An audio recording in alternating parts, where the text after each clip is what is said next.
제가 고등학생 때에 공부가 잘하고 싶었습니다. 학생이라면 누구나 하는 생각이죠. 그래서 저는 저희 반에 있던 전교 1등의 모습을 유심히 관찰했습니다. 그 친구를 보니까 책상에 한쪽에는 참고서가 많고 또 한쪽에는 학습지, 문제지가 많은 것을 보고 곧장 부모님께 가서 공부를 하기 위하여서 문제집이 필요합니다. 문제집 살 돈을 주시기 바랍니다라고 해서 그 돈을 타서 문제집을 사서 똑같이 책상 위에 쌓아 두었습니다. 그 모습을 보니까 참 뿌듯한 마음이 들었습니다. 이제 남은 거는 제 성적이 오를 날만 이제 남았죠. 그러고 나서 성적이 나왔는데 어떻게 됐을까요? 올랐을까요? 예상하는 대로 오르지 않았습니다. 문제집을 사놓기만 했지 그것을 펴서 공부를 해야 했는데 안 한 것이 가장 큰 문제였습니다. 성적은 변하지 않았지만 약간의 변화가 있었습니다. 책상에 앉으면 문제집이 보이고 그 문제집을 풀어야 한다라는 생각이 들기 시작했습니다. 이전에는 책상이 깨끗해서 내가 공부를 해야 되고 또 문제를 풀어야 한다라는 생각을 못했지만 그 문제집이 있으니 무엇을 해야 하는지를 이제 조금이나마 알게 되었습니다. 바울은 이어지는 이 3장에서도 복음의 필요성에 대하여 계속해서 말을 하고 있습니다. 우리가 주일에 살폈듯이 바울은 스스로 유대인이라 말하는 자가 유대인이 아니라 그것을 행하는 자가 유대인이다라고 그것을 지적하였습니다. 그리고 나서 바울은 3장에 이러한 말로 이제 이어서 하고 있습니다. 1절입니다. 그런즉 유대인의 나음이 무엇이며 할례의 유익이 무엇이냐. 바울이 이러한 말을 하는 이유가 무엇이겠습니까?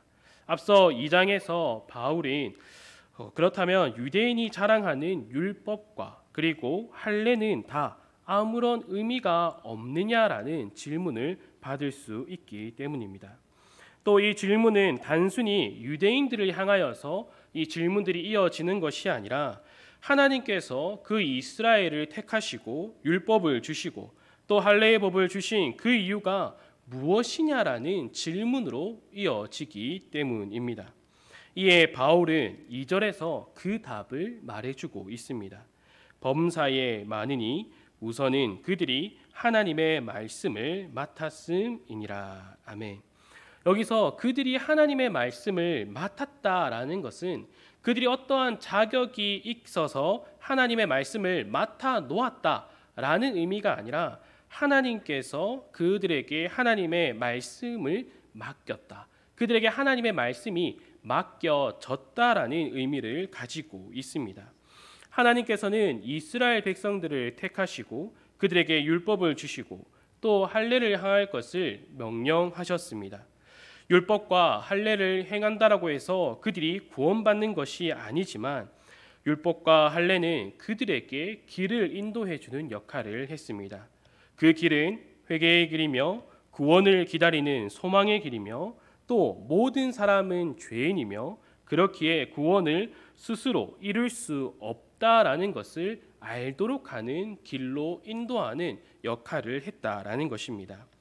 율법과 할례가 주어진 이스라엘 백성들은 그것을 행함을 통하여서 하나님 앞에서 자신을 돌아보았습니다.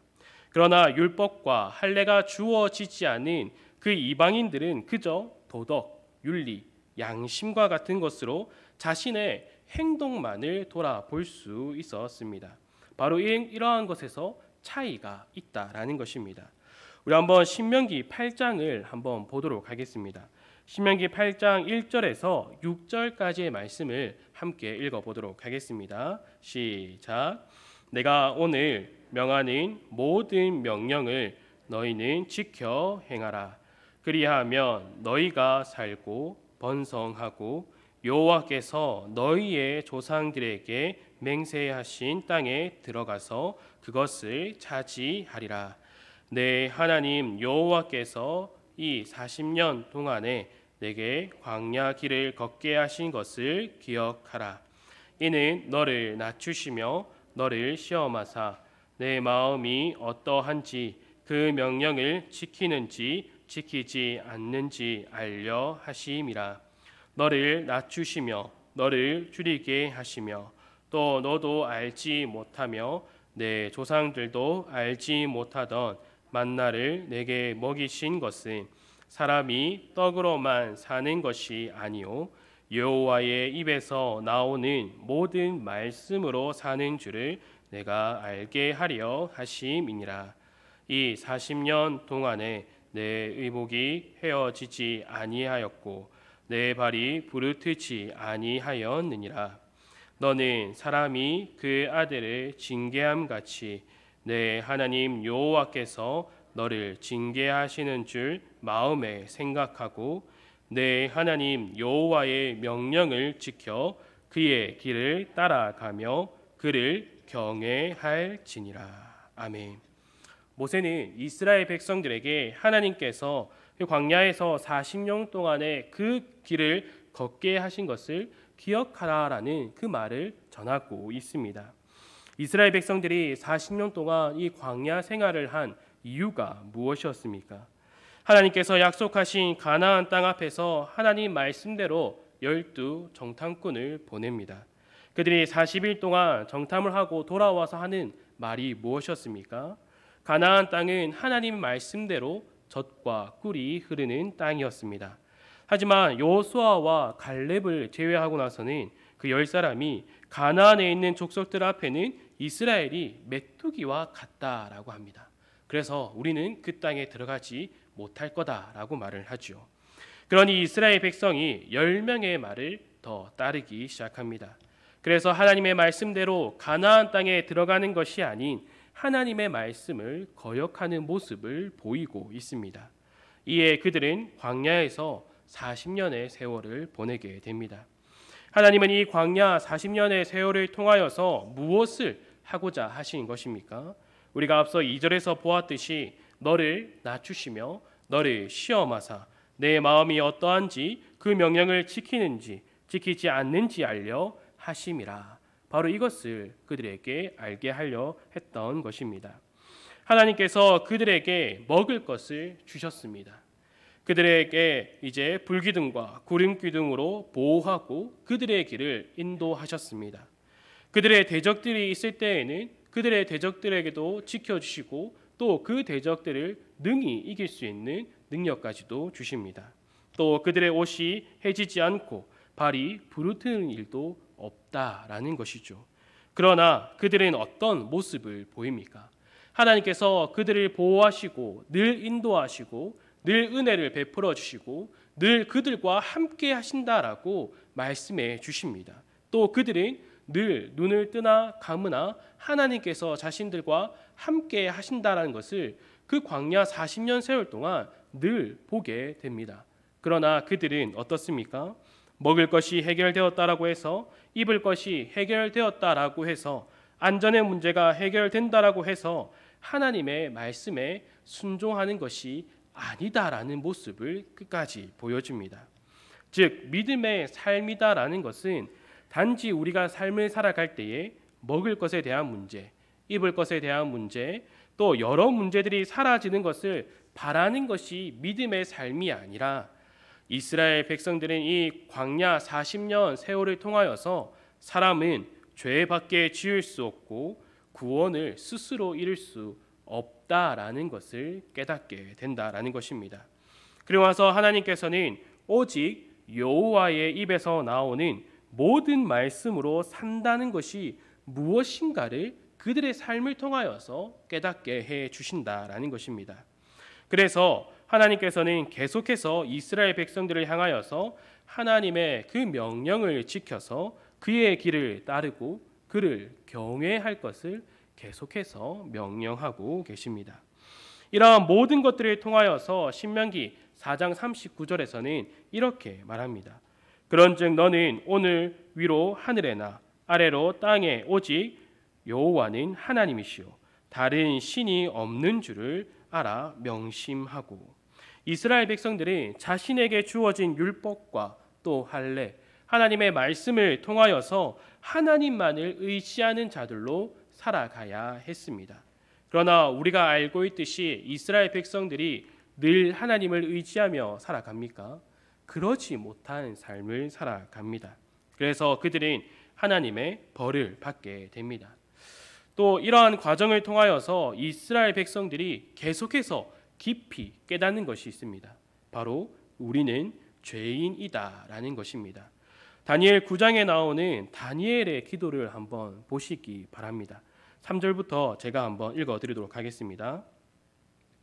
내가 금식하며 베옷을 입고 죄를 덮어쓰고 주 하나님께 기도하며 간구하기를 결심하고 내 하나님 여호와께 기도하며 자복하여 이르기를 크시고 두려워할 주 하나님 주를 사랑하고 주의 계명을 지키는 자를 위하여 언약을 지키시고 그에게 인자를 베푸시는 이시여 우리는 이미 범죄하여 배역하며 행악하며 반역하여 주의 법도와 규례를 떠났사오며 우리가 또 주의 종 선지자들이 주의 이름으로 우리의 왕들과 우리의 고관과 조상들과 온 국민에게 말씀하신 것을 듣지 아니하였나이다. 아멘. 다니엘의 기도를 보면은 이후에 그의 기도에 계속해서 나오는 것이 우리가 주께 범죄하였습니다. 우리는 범죄하였고 악을 행하였나이다. 계속해서 이 기도를 반복적으로 합니다. 그리고 나서 다니엘이 마지막으로 하는 그 기도의 부분이 무엇입니까? 그러니 하나님 더 이상 우리가 죄를 짓지 않도록 해 주시기를 바랍니다. 이렇게 기도합니까? 그렇지 않습니다. 한번 이어지는 9장 18절 말씀을 한번 다 같이 읽어보도록 하겠습니다. 시작. 나의 하나님이여 귀를 기울여 들으시며 눈을 떠서 우리의 황폐한 상황과 주의 이름으로 일컫는 성을 보옵소서. 우리가 주 앞에 간구하옵는 것은 우리의 공의를 의지하여 하는 것이 아니오 주의 큰 긍휼을 의지하여 함이니이다. 아멘. 하나님께서 이스라엘 백성들에게 말씀을 맡겨서 깨닫고 또한 이것을 지켜 행하게 하신 이유가 바로 여기에 있다라는 것입니다. 우리의 공의를 의지하는 것이 아니라 하나님의 공의를 의지하는 것. 하나님께서 구원해 주시지 않는다면은 그 어떠한 선을 행할 수 없으며 언제나 죄밖에 지을 수 없는 죄인이다라는 것을 깨닫게 하는 것. 그래서 하나님 앞에 엎드려 구원해 달라고 간절히 기도할 수밖에 없는 존재이다라는 것을 깨닫게 하시기 위하여서 그 말씀을 맡기셨다라는 것입니다. 만약에 유대인들이 자신들에게 주어진 그 율법과 할례를 표면적으로만 자랑하지 않고 그것을 하나님의 의도대로 사용했다라면은 그들은 더 이상 자신을 자랑하지 않았을 겁니다. 스스로를 유대인이라고도 하지 않았으며 자신에게 주어진 것들을 자랑하는 것이 아니라 그들은 늘 하나님 앞에 엎드려서 주님, 저는 죄인입니다. 나를 구원해 주시기 바랍니다. 늘 이렇게 간구했을 겁니다. 그리고 선지자들을 통하여서 계속해서 해주신 것이 무엇입니까? 메시아에 관한 약속을 주십니다. 그들에게 율법과 할례에 관한 것들을 주시면서 그것으로 인하여서 너희가 구원받는다가 아니라 그것을 통하여서 너희는 죄인인 것을 깨닫고 그렇기 때문에 너희를 구원할 자를 내가 보내겠다라는 그 말씀을 하나님께서는 계속해 주십니다. 율법과 할례가 그들에게 구원을 주는 것이 아니라 오직 하나님께서 준비하신 그 예수 그리스도만이 구원을 주실 수 있는 분이다라는 것을 그들이 깨닫게 되었을 겁니다. 이것이 바울이 오늘 본문에서 말하고 있는 유대인에게 있어서 유익이다라는 것입니다. 이방인이 우리보다 먼저 이 일에 하나님께 먼저 들은 자들이다라고 말을 하고 있는 것이죠. 우리는 여기서 유대인들에게 주어진 이 유익에 대해서 한번 초점을 맞추고 생각해 볼 필요가 있습니다. 그들에게 주어진 유익이 무엇이다라고 했습니까? 그들에게 주어진 말씀을 통하여서 자신들은 죄밖에 지을 수 없는 죄인이다라는 것을 깨닫게 하는 것이었습니다. 이것이 바로 신앙의 핵심이다라는 것입니다. 세상 사람들과 우리의 다른 점이 무엇입니까? 세상 사람들도 죄가 무엇인지 압니다. 그러나 그들이 아는 죄는 도덕과 윤리, 하나의 사회의 그 공동체 안에서 협의된 하나의 기준을 두고 죄를 말하는 것입니다. 그러나 우리가 깨닫는 죄는 무엇입니까? 하나님 앞에서의 죄입니다. 하나님과의 관계 안에서의 죄를 우리가 깨닫게 된다라는 것입니다. 이러한 죄를 깨달은 우리는 무엇을 또 알고 믿는 자들입니까? 예수 그리스도를 믿는 자입니다. 예수 그리스도로 인하여서 죄 용서함을 받아서 구원받은 존재임을 아는 자들이 바로 우리들이다라는 것입니다. 이러한 우리에게 무엇을 요구하고 있습니까? 구원받은 자로 살아갈 것을 계속해서 말하고 있다라는 것입니다. 그래서 바울은 계속해서 이어지는 로마서의 말을 통하여서 구원이 우리에게 주어졌고 또한 복음이 우리에게 필요하다는 사실을 말을 하면서 이제 12장에 들어서는 그러면 이제 우리가 어떻게 살아가야 하는가에 대해서 그가 분명하게 말하고 있습니다. 로마서 12장과 1절과 2절을 보면 이렇게 나와 있죠. 그러므로 형제들아 내가 하나님의 모든 자비하심으로 너희를 권하노니 너희 몸을 하나님이 기뻐하시는 거룩한 산 제물로 드리라.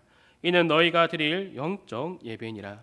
너희는 이 세대를 본받지 말고 오직 마음을 새롭게 함으로 변화를 받아 하나님의 선하시고 기뻐하시고 온전한 뜻이 무엇인지 분별하도록 하라. 아멘. 바로 우리가 이러한 삶을 살아가야 한다라는 것입니다. 바울은 계속해서 우리들에게 복음이 주어진 삶을 살아가는 것이 중요하다라고 우리에게 알려주고 있습니다. 또 오늘 우리가 새벽기도의 시간에 살펴보았던 것이 무엇이었습니까? 다윗의 시편 고백을 통하여서 우리가 무엇을 간구해야 하는지를 함께 살펴보았습니다. 오늘 함께 살펴보았던 시편 13편의 말씀을 제가 한번 읽어드리도록 하겠습니다. 여호와여 어느 때까지이니까 나를 영원히 잊으시나이까? 주의 얼굴을 나에게서 어느 때까지 숨기시겠나이까? 나의 영혼이 번민하고 종일토록 마음에 근심하기를 어느 때까지 하오며 내 원수가 나를 치며 자랑하기를 어느 때까지 하리이까? 여호와 내 하나님이여 나를 생각하사 응답하시고 나의 눈을 밝히소서. 두렵건대 내가 사망의 잠을 잘까 하오며 두렵건대 나의 원수가 이르기를 내가 그를 이겼다 할까 하오며 내가 흔들릴 때에 나의 대적들이 기뻐할까 하나이다. 나는 오직 주의 사랑을 의지하였사오니 나의 마음은 주의 구원을 기뻐하리이다.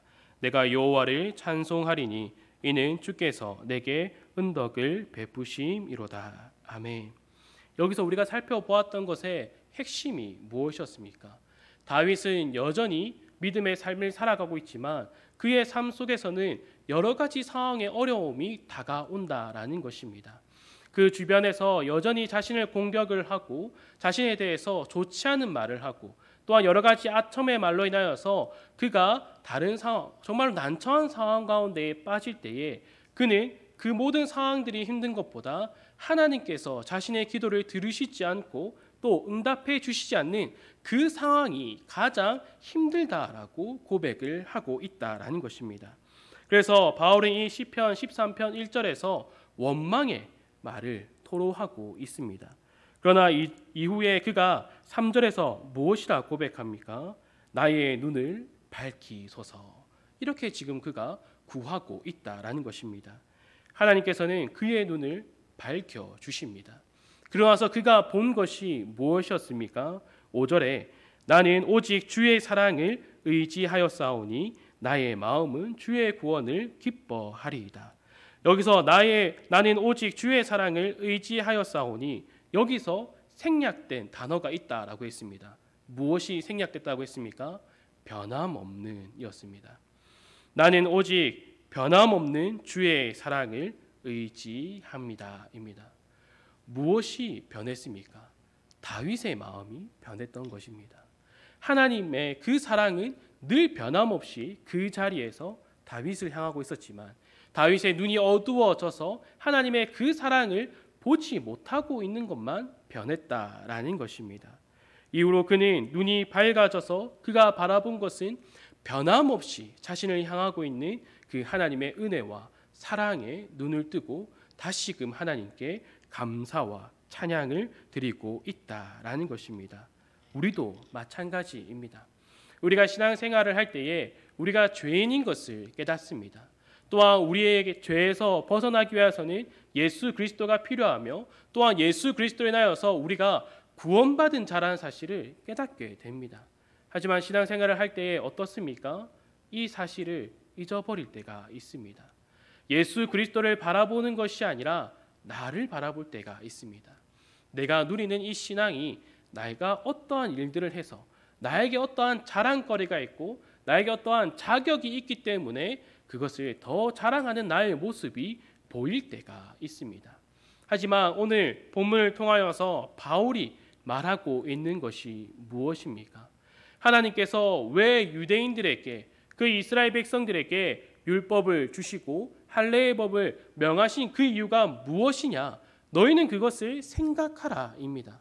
그들은 그 말씀을 맡은 것으로 인하여서 그들에게 주어진 말씀을 통하여서 깨달은 것이 무엇이었습니까? 여전히 우리는 죄밖에 행할 수 없다라는 것입니다. 그것을 깨달은 다니엘이 어떠한 기도를 드리고 있다라고 했습니까? 주여, 우리는 늘 죄를 짓습니다. 늘 하나님 앞에 패악을 행합니다. 행악을 행하며 하나님 말씀을 거역할 뿐입니다. 하지만 하나님은 영원하시니 변함없으시니 주의 그 의를 우리에게 주시기를 바랍니다라고 그가 고백하고 있다라는 것입니다. 그리고 다니엘은 자신의 그 기도의 모습을 통하여서 늘 믿음의 삶이 무엇인가를 분명하게 보여주고 있습니다. 우리도 이러한 삶을 살아가야 한다라는 것입니다. 단지 우리에게 복음이 주어졌고 내가 구원받았다는 사실만 믿고 이것으로 끝이다라고 생각하는 것이 아니라 구원받은 자로서의 삶을 분명하게 살아가야 한다라는 것입니다. 바울은 계속해서 우리에게 이 복음이 주어진 삶으로서 살아가는 것이 무엇인가를 여러 성경 본문들을 통하여서 우리에게 말해주고 있습니다. 또 그가 말하고 있는 것이 무엇입니까? 초보적인 그 신앙에서 자라나야 한다라는 것을 계속해서 말해주고 있습니다. 또한 이것을 자라가게 하시는 이가 하나님이시다라는 것도 그가 우리에게 알려주고 있습니다. 그렇게 우리는 이 믿음의 삶을 살아갈 때 복음에 합당한 삶을 살아간다라는 것이 무엇입니까? 하나님의 말씀을 따라 주의 길을 함께 걸어가는 것입니다. 또한 이것이 우리 스스로가 걸어가는 것이 아니라 하나님께서 인도하신다라는 것을 우리가 분명히 깨달아야 한다라는 것이죠. 그러면 어떻게 되겠습니까? 우리 눈에 우리가 보이는 게 아니라 하나님만 보인다라는 것입니다. 하나님만이 보이며 그것이 은혜임을 우리가 경험하고 고백하게 된다라는 것입니다. 그래서 우리가 단지 우리의 입술로 모든 것이 은혜이고 처음과 끝이 은혜입니다. 말로만 고백하는 것이 아니라 우리의 삶이 그 은혜를 누리며 살아간다라는 것을 말해주고 있다라는 것입니다. 우리가 바라보았을 때 다윗이 정말 믿음의 삶을 살아가는 정말 힘센 영웅으로 보입니다. 바울도 마찬가지죠. 여러 인물들이 그러한 삶을 살아갔다라고 보이지만 하지만 말하고 있는 것이 무엇입니까? 그들도 죄밖에 행할 수 없는 죄인이다라는 것입니다. 그러나 그들은 어떠한 모습을 보여줍니까? 그것을 하나님 앞에 고백합니다. 그것을 고백하고 하나님께 하나님 우리의 눈을 밝혀주시기 바랍니다. 나의 눈을 밝혀주셔서 나를 보는 것이 아니라 하나님의 의를 보게 하여 주시옵소서. 하나님을 보고 하나님의 그 길을 걸어갈 수 있도록 하나님께서 우리를 인도하시는 그 길을 하나님과 함께 갈 수 있도록 주님 우리의 눈을 밝혀주시기 바랍니다라고 그가 고백하고 있다라는 사실입니다. 주 안에 사랑하는 성도 여러분, 우리도 이들과 함께 믿음의 삶으로 부름을 받은 자들입니다. 이들과 우리가 다를 것이 없다라는 것입니다. 그럴 때 우리는 어떻게 하겠습니까? 나의 의, 나의 생각, 나의 주장을 목소리 높여 자랑하는 것이 아니라 하나님의 말씀을 통하여서 나는 이제 무엇을 의지하며 살아가야 하는지를 더욱더 분명하게 깨달아야 합니다. 무엇을 위하여 살아야 하는지도 밝히 깨달아야 한다라는 것이죠. 앞서 제가 저의 고등학교 이야기를 했습니다. 문제지를 사놓는다고 해서 그것이 내 앞에 있는다고 해서 내 성적이 바뀌는 것이 아니다라고 했습니다. 무엇을 해야 한다고 했습니까? 문제지를 펴서 공부해야 한다라고 했습니다. 이것과 마찬가지로 나에게 복음이 주어졌다. 여기서 끝나는 것이 아니라 그렇다면 그 복음에 주어진 삶을 살아가는 것이 무엇인가를 더욱더 하나님 앞에 간구하며 그 길을 걸어가야 한다라는 것입니다. 주 안에 사랑하는 성도 여러분, 이러한 삶은 굉장히 힘든 삶일 것입니다. 우리가 그러한 다짐을 마음속에 할 때에 계속해서 우리 주변에 이러한 다짐을 꺾으려고 하는 여러 가지 문제들이 생길 겁니다. 그러나 우리는 어떻게 해야 됩니까? 꺾여도 늘 하나님 앞에 엎드려 기도해야 하는 것이죠. 왜 우리가 계속해서 하나님 앞에 기도할 수 있습니까?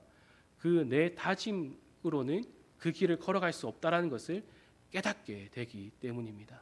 그래서 우리는 오직 하나님만을 의지하며 살아갈 수 있는 복된 삶으로서 분명하게 살아갈 수 있다라는 것이죠. 여러분의 삶에서 그 복음이 주어진 삶을 살아가시기를 바랍니다.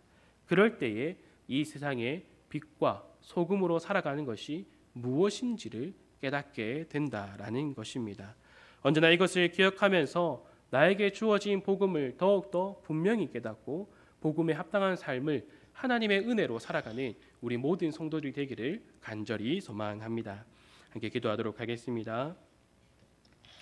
아버지 하나님, 감사합니다. 우리의 믿음의 삶을 살아갈 때에 우리의 생각과 또한 내가 믿는 바 따라서 나 스스로를 자랑하면서 살아가는 것이 아니라 언제나 하나님의 말씀을 통하여서 하나님 앞에 엎드려 하나님의 인도하심을 늘 바라며 살아갈 수 있도록 인도하여 주시옵소서. 우리를 더욱더 겸손한 자로 만들어 주시고 하나님의 말씀에 순종하는 자들로 우리를 세워 주시옵소서. 다른 것들을 바라보며 살아가지 않고 오직 하나님만을 바라보며 하나님께서 우리 앞에 보이시는 그 길을 늘 담대히 하나님과 함께 걸어갈 수 있도록 우리를 인도하여 주시옵소서. 복음이 주어진 삶, 예수 그리스도의 것으로 부름을 받은 삶, 하나님의 사랑을 받은 그 삶을 우리가 온전히 살아갈 수 있도록 우리를 붙들어 주시기를 간절히 소원하며 이 모든 것 예수님의 이름으로 기도드립니다. 아멘.